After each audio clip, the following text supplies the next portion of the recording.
Hello மக்களே, இன்றைக்கி நம்ம என்ன பார்க்க போகிறோம்னு பார்த்தீங்கன்னா, செமி கிரேவி ஸ்குவிட்டோட தான் பார்க்க போகிறோம். அதாவது கனவா மீன் கிரேவி தான் பார்க்க போகிறோம். ஸோ நான் எண்ணெய் நல்லா காஞ்ச உடனே சோம்பு போட்டுறணும்.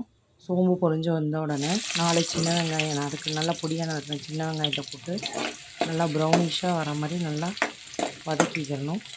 ஸோ அதோட ஒரே ஒரு பச்சை மிளகா போட்டால் போதும். ஏன்னா கனவா கம்மியாக தான் இருக்குது, நான் வாங்கியிருக்கேன். ஸோ அதனால் ஒரே ஒரு பச்சை மிளகா போட்டுட்டு அது நல்லா வதங்கினதும் ஒரு 2 தக்காளி பொடியாக நறுக்கின 2 தக்காளியை போட்டு நல்லா மிக்ஸ் பண்ணணும். அது நல்லா வேகிற வரைக்கும் வேக விட்டுறணும், அந்த தக்காளி பச்சை வாசனை வேகிற வரைக்கும்.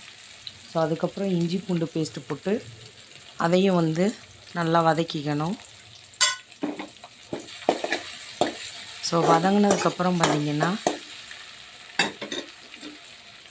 நான் அரைச்சி வச்சுருக்க மசாலா ஆட் பண்ணுறேன். இதில் என்னென்னா 4 வெங்காயம், சின்ன வெங்காயம் ஒரு 5 வெங்காயம், 4 பல்லு பூண்டு, சீரகம், சோம்பு, மிளகு, கொஞ்சமாக ஒரு 2 ஏலக்காய், அதெல்லாம் மிளகா, மல்லி எல்லாத்தையும் போட்டு அடித்த அந்த கிரேவி.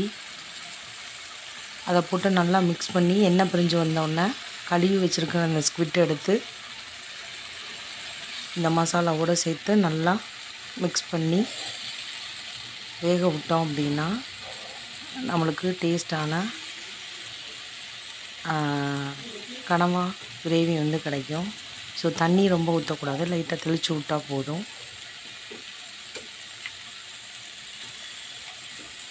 இந்த வீடியோ உங்களுக்கு பிடிச்சிருந்தா லைக் பண்ணுங்கள், சப்ஸ்கிரைப் பண்ணிக்கோங்க.